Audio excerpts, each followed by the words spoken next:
There's nothing quite like curling up on the sofa and marathoning Netflix's fine film selection. These are just a few of the flicks that deserve way more attention than they're getting.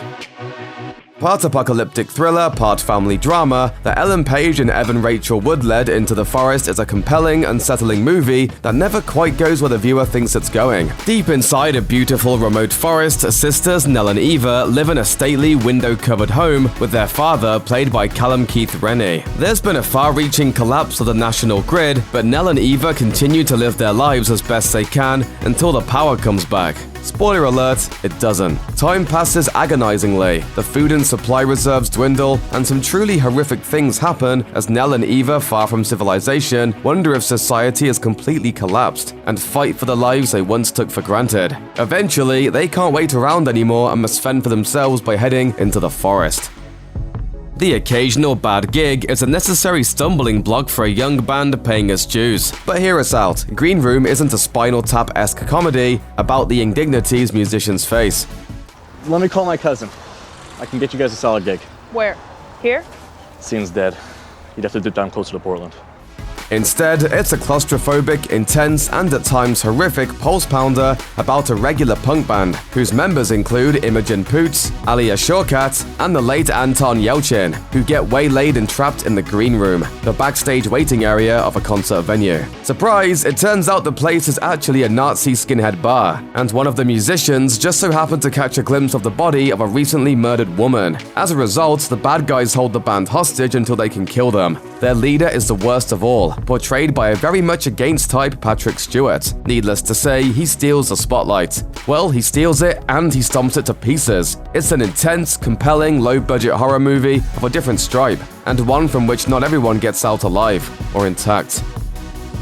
Over the last decade or so, the Chinese film industry has exploded, producing big movies on par with Hollywood blockbusters. And as the Western canon provides a rich history of fantasy, take The Lord of the Rings for example, so too does China with Novaland, a sprawling 30-book series written by multiple authors that concerns a made-up, quasi-medieval and magical universe. Legend of the Naga Pearls marks Novaland's auspicious US streaming debut. The story is set in the mythical city of Uranopolis, where ho-hum humans and the angel-like winged tribe live side by side. But not without some hostility, of course. A war between the races led to the dominance of the humans and the winged tribe losing its flying abilities. The movie picks up with an understandably angry descendant of the most royal of the winged tribe, played by Simon Lamb, going on an adventure to locate the fabled Naga Pearls, which would destroy the humans once and for all. Those pearls, however, accidentally wind up in the possession of a human prince, constable, and thief, and they do everything they can to keep them out of their enemies' hands. A process which involves epic battles and dazzling fight and flight sequences that'll turn even the most jaded viewer into a fan for life.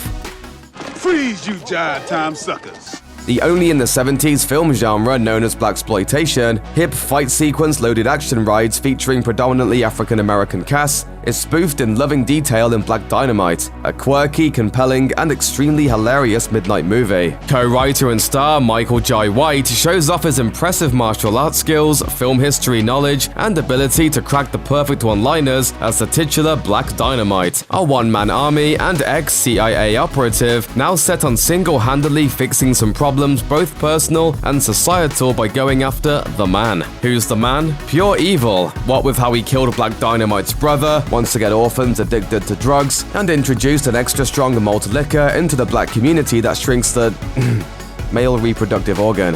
Anaconda malt liquor gives you... The plot is totally over the top in this adventure inspired by Shaft and Superfly, except those flicks unfortunately don't have any scenes set on Kung Fu Island or mistakes thrown in on purpose to make the movie look like a homemade labor of love. Dynamite.